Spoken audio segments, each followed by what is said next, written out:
পুরস্থ জান্নাতুল মাকাম মসজিদের থেকে মিছিল নিয়ে রাজপাড়া থানার প্রশাসন মহোদয়ের সঙ্গে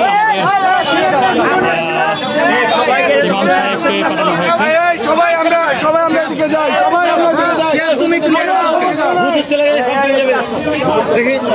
কথা পরে মিলবে, এখানে সবাই একটাও যাবে না।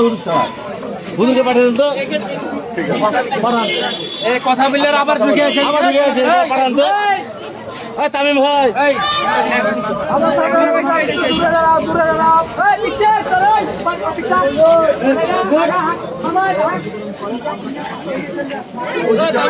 দেখতে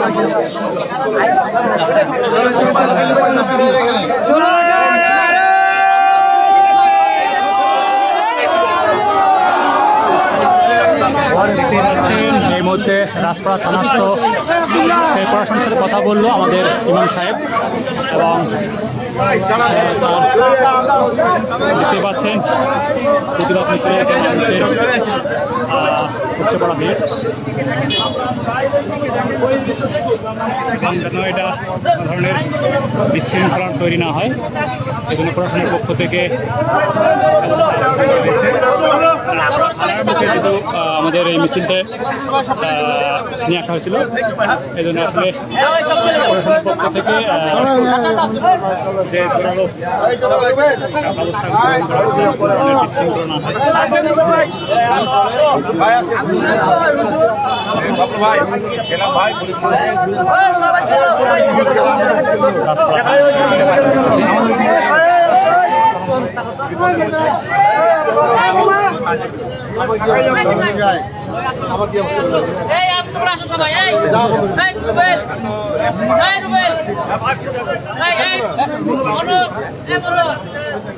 তো আজকের যে ঘটনাটা ছিল সেটা হচ্ছে রাজশাহীস্থ কোটবাজার স্টেশন কোটবাজার এলাকায় বুলনপুর মসজিদের এলাকা থেকে এক কুলাঙ্গার আর কি আমাদের হযরত মুহাম্মদ সাল্লাল্লাহু আলাইহি ওয়াসাল্লামকে নিয়ে কটূক্তি করেছিল এবং তারই প্রতিবাদ মিছিল নিয়ে রাজপাড়া থানা অভিমুখে শহীদি মুসলমানের আগমন এবং এখান থেকে যেন কোনো ধরনের বিশৃঙ্খলা তৈরি না হয় রাজপাড়া থানা থেকে প্রশাসনের পক্ষ থেকে সেই ব্যবস্থাটি গ্রহণ করা হয়েছিল দেখতেই পাচ্ছেন।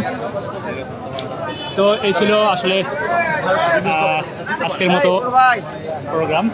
আমাদের নাম্বারটা নিয়ে দিয়ে দেন হচ্ছে লাইভ চলছে আমাদের লাইভে বলে দেন ফিল রাজশাহী অথবা ফিল রাজশাহী এখন সার্চ দেন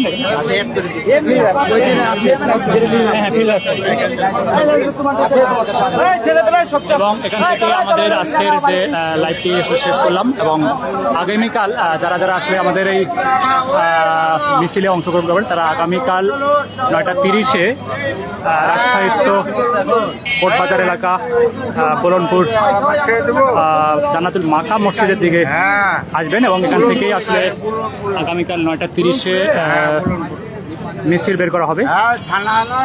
তো সবাইকে এই কথা বলে শেষ করলাম। আসসালামু আলাইকুম।